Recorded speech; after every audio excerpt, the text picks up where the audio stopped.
My dear students, आप सभी का स्वागत है हमारे YouTube channel basics of maths में। ठीक है, तो पीछे मेरे जो वीडियोस हुए हैं, जितने भी हुए हैं, ठीक है, 10-8 जितने भी हैं, आपने सब देखें और लाइक्स दिए हैं, हाँ, कमेंट भी मिले हुए हैं, कई डाउट भी आए हैं और सब्सक्राइबर भी बहुत सारे बढ़ गए हैं।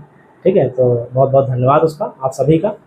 ठीक है, तो आज बच्चों मैं एक नया सेशन लेकर आया हूँ, एक नया टॉपिक लेकर आया हूँ, प्रोबेबिलिटी जिसका नाम है।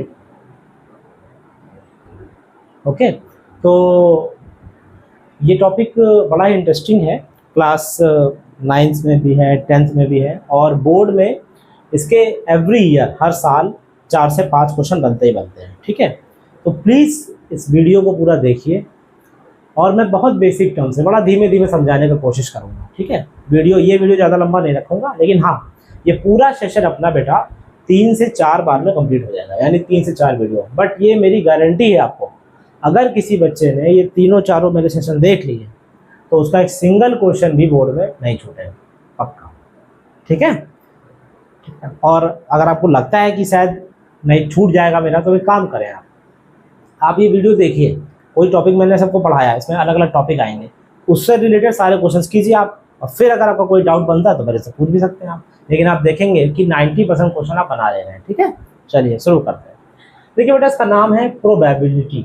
ठीक है, सीधी भाषा में अगर हम बात करें इसकी, तो इसका मतलब होता है बेसिकली, इसमें हम क्या कहते हैं सर, चांसेस और चांस।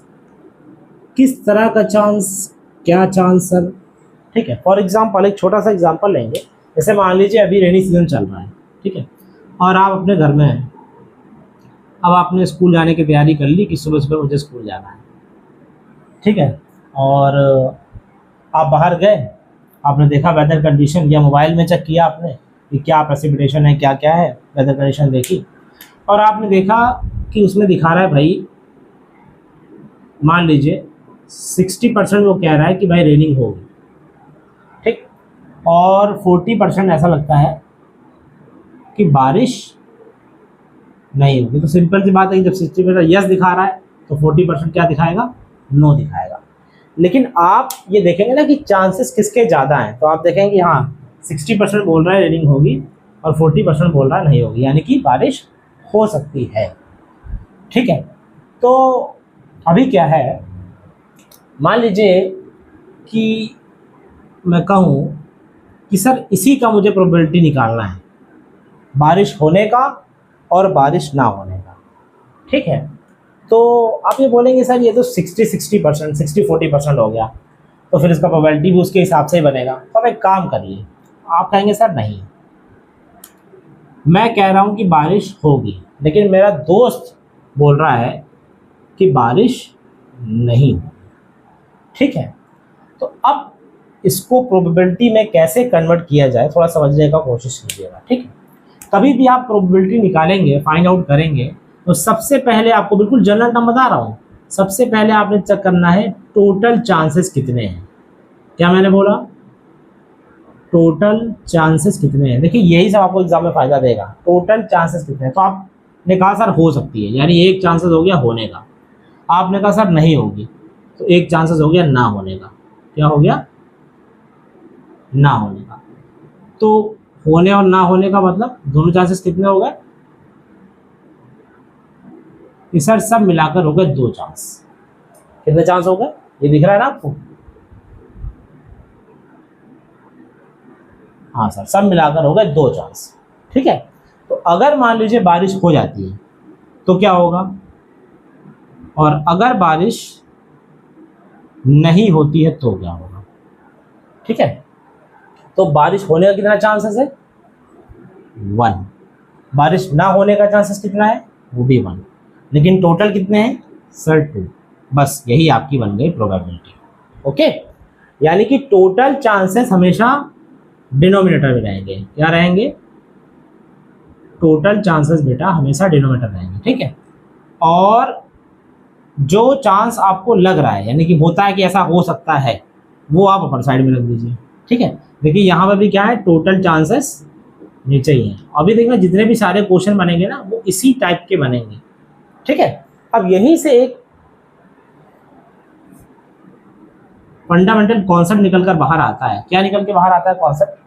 कि सर आप बोल रहे हैं कि अगर वो इवेंट हो जाता है, यानी कि बारिश हो जाती है, तो क्या है, हाफ या 50-50 या 60% कुछ भी है, नहीं होता है तो आप इसको क्या लेंगे, इवेंट शुड बी डन, यानी इवेंट मान लीजिए हो जाता है। और ये क्या है, ये इसका अपोजिट है कि यानी सर नहीं होता है तो, देखिए मैंने लिखा ना, टिक एंड क्रॉस। लेकिन आप देखेंगे कि इवेंट हो या ना हो, यानी कि होने का और ना होने का, इनका अगर हम सम करेंगे तो क्या आएगा बेटा, 1 आएगा। क्योंकि हाफ प्लस हाफ करूंगा तो क्या आएगा, 1। जैसे 50 + 50% करूंगा तो क्या आंसर आएगा सर, 100% आएगा। अगर 60-40 करता तो भी 100 आता बेटा, ठीक है। बट आप बिल्डर ना हो, जैसे मैंने पहला क्वेश्चन थोड़ा सिंपल ले लिया है, ठीक। तो आप देखेंगे कि यहाँ से प्रोबेबिलिटी का चांस बनता है, probability of event and not event, यानी हैपन और नॉट हैपन का सम हमेशा क्या आएगा, 1 आएगा। ये बिल्कुल श्योर रहिए आप, इस पर डायरेक्टली क्वेश्चन आते हैं बेटा, ठीक है। इवेंट इज डन और नॉट डन का सम हमेशा 1 आएगा, ठीक।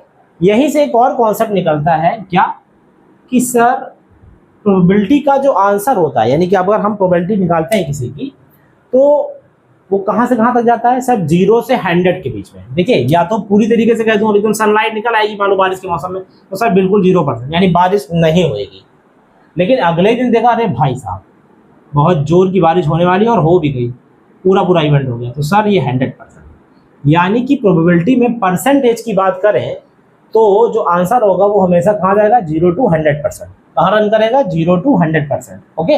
अगर मान लीजिए प्रोबेबिलिटी का कोई आंसर आपको परसेंटेज में दे दिया, ऐसा अपॉन में नहीं दिया, फ्रैक्शन में नहीं दिया, तो बिविल्डर मत होइए, इसमें जाएगा हमेशा सर 0 to 0%, ठीक, ग्रेटर देन और equal to what, less than और इक्वल टू व्हाट, 100%, है ना, इसके बीच में ही रहेगा।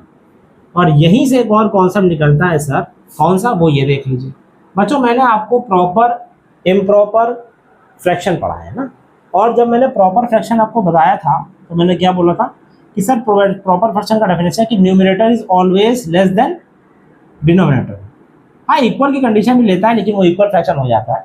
और इम्प्रॉपर फ्रैक्शन क्या होता है सर, सर इम्प्रॉपर फ्रैक्शन होता है when numerator is greater than denominator. Sir ये क्या बात कर रहे हैं आप, प्रोबेबिलिटी में कहाँ से आप प्रॉपर इम्प्रॉपर फ्रैक्शन ले आए? तो बेटा मैं आपको बताना चाहूंगा कि जो प्रोबेबिलिटी का आंसर होगा वो हमेशा कैसा होना चाहिए, ऐसा होना चाहिए, यानी कि प्रॉपर फ्रैक्शन में होना चाहिए, कभी भी इम्प्रॉपर फ्रैक्शन नहीं होगा। यानी प्रोबेबिलिटी का आंसर कभी भी इम्प्रॉपर फ्रैक्शन में नहीं जाने वाला है, ये बिल्कुल श्योर है, ठीक है।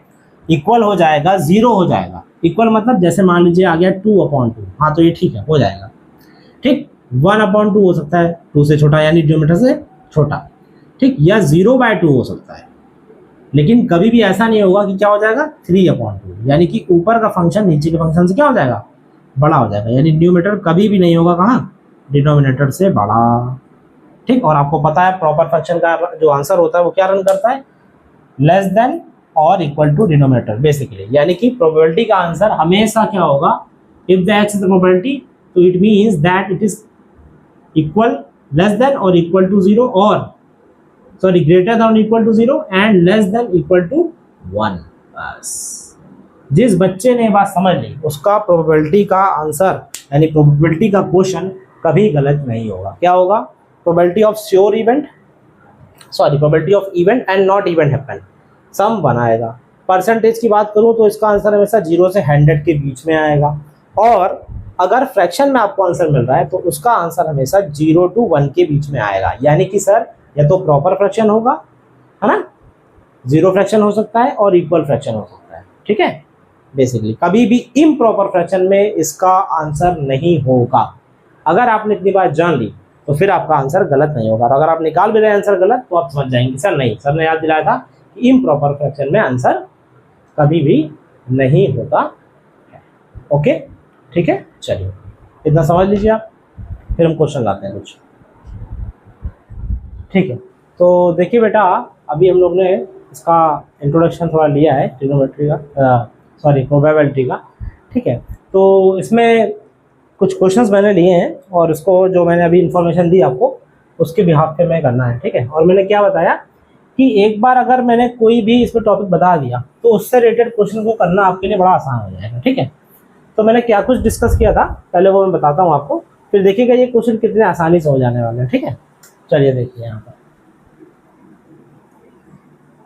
ठीक है, तो जो मैंने आपको बताया था वो इधर मैं डिस्कस कर लेता हूँ। मैंने कहा था कि प्रोबेबिलिटी का जो क्वेश्चंस होते हैं वो चांसेस पे डिपेंड होते हैं। तो इसमें एक इवेंट बनता है कि sir PE and PE not, probability of event done and not done का सम हमेशा क्या होगा बेटा, 1 होगा। ओके, ये क्या है, ये फिक्स है हमेशा। सेकंड मैंने कहा था कि प्रोबेबिलिटी का जो आंसर होता है if we discuss about in percentage, तो sir it's answer will be lie between 0 to 100%। कैसे sir, it means x is greater than n equal to 0%, less than n equal to 100%, यानी कि 0 से 100% के बीच में रहने वाला है। थर्ड पॉइंट मैंने क्या बताया था कि सर इसका जो आंसर है वो 0 से 1 के बीच में रहेगा। ठीक है, यानी कि प्रोबेबिलिटी जो होगी वो greater than and equal to 1, 0 sorry, greater than and equal to 0 and less than and equal to 1। ठीक है, तो एक अपना ये बनेगा। ठीक है, और बेटा यहीं से मैंने एक चीज़ और डिस्कस करनी चाहिए आपके साथ कि देखिए 0 जो आंसर है किसी भी चीज़ का और 1 ये कैसे डिपेंड करता है। फॉर एग्जांपल अगर हम इसको फ्रैक्शंस में कन्वर्ट करें, क्योंकि प्रोबेबिलिटी के ज़्यादातर आंसर फ्रैक्शंस में ही मिलते हैं। ठीक है, तो इसे हम ले सकते हैं 0/2, 1/2 एंड सर 2/2, और एक मैंने लिख दिया 3/2। अब इससे मैं आपको क्या डिस्कस कराना चाहता हूँ, क्या बताना चाहता हूँ वो देखिए। क्या कोई बच्चा मुझे बता पाएगा कि सर ये 0/2, 1/2, 2/3 एंड 3/2 को क्या बोल सकते हैं, या इनमें क्या डिफरेंस है? तो आप बोलेंगे सर ठीक है, आपने जो फ्रैक्शंस की क्लास ली थी इसके पहले, है ना, मैंने फ्रैक्शंस की भी क्लास ली है 2, उनको देखिए आपको बिल्कुल क्लियर हो जाएगा। तो प्रोबेबिलिटी का जो आंसर रहने वाला है वो ज़्यादातर फ्रैक्शंस में रहने वाला है। तो ये वाले फंक्शन को, इट मीन्स सर 0/2 को हम क्या बोल सकते हैं, इसे हम 0 फ्रैक्शन बोल सकते हैं। क्या बोल सकते हैं, 0 फ्रैक्शन बोल सकते हैं। 1/2 एंड 2/3 एंड ऑल्सो 2/2। ठीक है, इसमें क्या देखेंगे, देखिए 1/2, 2/3 एंड 2/2, ये तीनों केस में बेटा आप देख रहे हैं कि जो न्यूमरेटर है वो क्या है sir, less than and equal to denominator है। क्या है बेटा, less than and equal to denominator. ठीक है, बट ये केस में सर क्या है, न्यूमरेटर इज ग्रेटर देन क्या है, डिनोमिनेटर है, और ऐसा केस कभी भी प्रोबेबिलिटी का आंसर नहीं हो सकता है। यानी प्रोबेबिलिटी का आंसर या तो 0 फ्रैक्शन हो जाएगा, यानी 0 हो सकता है, 1/2, 2/3 एंड 2/2। इट मीन सर ये भी क्या है, प्रॉपर, ये भी क्या है, प्रॉपर, ये प्रॉपर में ही है बट इक्वल है। ठीक है, लेकिन ये भी हो सकता है, लेकिन ये किसी भी कंडीशन में नहीं हो सकता। तो मैंने देखिए कितना बढ़िया बता दिया आपको। क्या बताया कि देखिए प्रोबेबिलिटी का आंसर कहाँ तक लाई कर सकता है, अगर परसेंटेज में है तो 0 to 100%। ठीक है, एंड 0 to 1 इसके बीच में लाई करेगा, ना 0 से छोटा होगा और ना ही 1 से बड़ा। और अगर हम फ्रैक्शंस की बात करें तो वो 0.2 हो सकता है, इट मीन 0 फ्रैक्शन, 1/2, 2/3, 2/2, बट क्या नहीं होगा सर, नहीं होगा numerator is greater than denominator, यानी ऊपर का फंक्शन कभी भी किसी भी प्रोबेबिलिटी के आंसर में नीचे से बड़ा नहीं होगा। ये सब इतना बात सिर्फ मैंने इसलिए बताने के लिए क्वेश्चन किया कि आपका आंसर गलत नहीं होना चाहिए। ठीक, अब हम ये सब डिस्कस करते हैं। देखिए क्या लिखा है, probability of an impossible event. हाँ, इम्पॉसिबल इवेंट मतलब जो होगा ही नहीं, तो नहीं होगा मतलब मीन्स सर उसका आंसर क्या होगा, 0 होगा। क्या होगा बेटा, 0 होगा। नेक्स्ट वन क्या है, the probability of an event PE plus probability of event P0E। आप इसको ऐसा कर सकते हैं, P0E ऐसा डैश बना सकते हैं। तो मैंने क्या बताया, PE प्लस PE0 का सम क्या होगा, हमेशा 1 के इक्वल होने वाला है। ठीक है, probability of a sure event, देखिए इम्पॉसिबल इवेंट आंसर क्या हुआ, 0, और श्योर का क्या हो गया, 1 हो गया। क्या हो गया, 1 हो गया। ठीक है, श्योर इवेंट का आंसर क्या होता है बेटा, 1। ठीक है, event E0 is called the complement of the event. तो देखिए कॉम्प्लीमेंट क्या होगा, आपने पढ़ा होगा ना कि सर कॉम्प्लीमेंट्री एंगल्स होते हैं कैसे, for example 30 degree and plus 60 degree करते हैं तो आंसर क्या आता है 90 डिग्री आता है। वो तो आएगा ही सर 60 क्या 70-20 करेंगे तो भी 90 आएगा। बट ऐसे केस में जब कोई भी दो एंगल अगर हम लेते हैं और अगर उनका सम क्या होता है 90 डिग्री होता है बेटा, तो one of its angle is complementary to the another, मतलब ये जो 30 है ये 60 का क्या है कॉम्प्लीमेंट्री, इसी तरह ये 60 जो है वो 30 का क्या है कॉम्प्लीमेंट। ठीक है, तो 60 में क्या ऐड करेंगे कि 90 आएगा सर 60 ऐड कर देंगे, यानी 30 में क्या ऐड करेंगे 90 आ जाए 60, तो 60 इसका कॉम्प्लीमेंट हो गया। उसी तरीके से बेटा ये PE एंड PE नॉट का सम करेंगे तो क्या आएगा आंसर 1, तो यहाँ पर E नॉट यानी E नॉट का कॉम्प्लीमेंट क्या होगा सर PE होगा, क्या होगा E होगा ना, या PE भी ले सकते हैं। ठीक है, फिर लिखा है बेटा last one, the probability of an event other than sure and impossible event. तो other than sure, sure means 100% यानी कि 1, इम्पॉसिबल इवेंट मतलब सर 0, तो जो आंसर होगा हमारा वो इसके बीच में लाइक करेगा, यानी कि सर 0 से बड़ा यानी greater than 0 and equal to and less than equal to 1, यानी कि प्रोबेबिलिटी का जो आंसर होगा सर वो greater than and equal to 0 and less than equal to 1। Okay, ठीक है, चलिए।